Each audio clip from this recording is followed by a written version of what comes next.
There's a new Captain America in the Marvel Cinematic Universe, and his name is Sam Wilson. I'm sorry, wait, who are you? Captain America. BD here with your breakdown of the Falcon and the Winter Soldier's finale, complete with our first look at the glorious Falcon Captain America suit, which is pulled straight from the pages of the comics.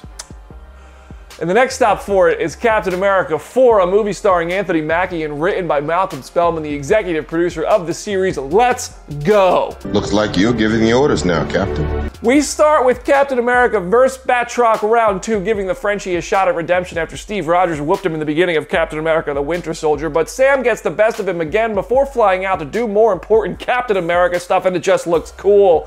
Carly tries to negotiate with Bucky over the phone, and he says he has fought for something bigger than himself, and in doing so has failed twice, which I'm thinking is references to Captain America Civil War and Avengers Infinity War. John Walker shows up to the fight in New York. He's a full-on US agent later in the episode, realizing his comic book destiny in comic-accurate form, but the big twist is that when Sam Wilson becomes Cap in the comics, John Walker tries to embarrass him and make him look like he's not worthy of the mantle. Now, as if this was scripted by WWE writers, Walker has a face turn when he has to decide to chase down Carly or save the people in a falling van, and chooses to save the people. Now, in this moment, are we supposed to forget this dude executed a guy in a town plaza and then tried to kill Sam and Bucky, like, just in the past 2 weeks? People don't forget. So in a bit of a race to the finish line, John is on a path to redemption. Batroc is killed by Sharon, who hired him in the first place, and then Carly is also killed by Sharon, who also hired her in the first place. You are fired! Sam flies down with Carly's body in a very Cain and Abel type of art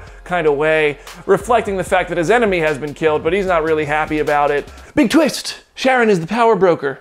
Whoop-de-doo! What does it all mean? In the comics, the power broker is Dr. Malice, and very much not Sharon Carter, but it looks like they're setting Sharon up for a big villain role, especially after she gets an important role in the US government in the post-credits scene. This was intended to honor her Aunt Peggy's impressive legacy, but Sharon is like, LOL, psych, I'm gonna sell your secrets. She's the worst! My guess is this is something that's gonna play out in Armor Wars with Don Cheadle's War Machine. Sharon has had a villain turn in comics. She has partnered with Red Skull and been very anti-SHIELD after feeling abandoned, but ultimately made amends through time travel and conversations with Nick Fury. Will we see this in the MCU? Maybe? I don't even know who she was on the phone with, so time will tell. Hello, who's on this phone? After Sam tells the governors how to do their jobs in a really well-written speech, hats off to Malcolm Spellman and the writers of this show. He goes back to Baltimore to see Isaiah Bradley, and I think this is the best part of the episode. Much like the comics, when Steve Rogers honored Isaiah's legacy by having his story told,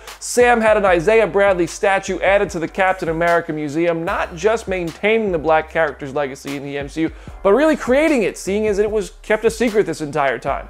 Zemo might not be dancing anymore, but he does get the last laugh. Zemo's Alfred blows up the last remaining super soldiers not named Bucky Barnes or John Walker, and he's on the supervillain prison in the Raft, which will probably be short-lived if we're going to get a Thunderbolt series or movie, and I really hope we are. Now let's do a little bit of a review. Overall, a good finale to a great series. In our immediate reaction video, which we post every Friday morning as soon as I can get it edited overnight, I gave the episode an 8.6 out of 10 with the excitement of it all. Now, after more viewings and time to digest, I'm just gonna go with a flat 8. I think the series could have benefited from one more episode, giving it a bit more time to explain John Walker's sudden turn towards being decent and Carly's descent into willingness to die like that. It all makes sense, but it could have landed with more weight if it had more time to play out. Great show. Hats off to Anthony Mackie and Sebastian Stan for their performances, writer Malcolm Spellman and director Kari Skoglund. Here's to hoping there is a season 2 using Captain America and the Winter Soldier as the title, but if all we're getting is Captain America 4, I'm not going to complain about an awesome Sam Wilson movie. I'll take it.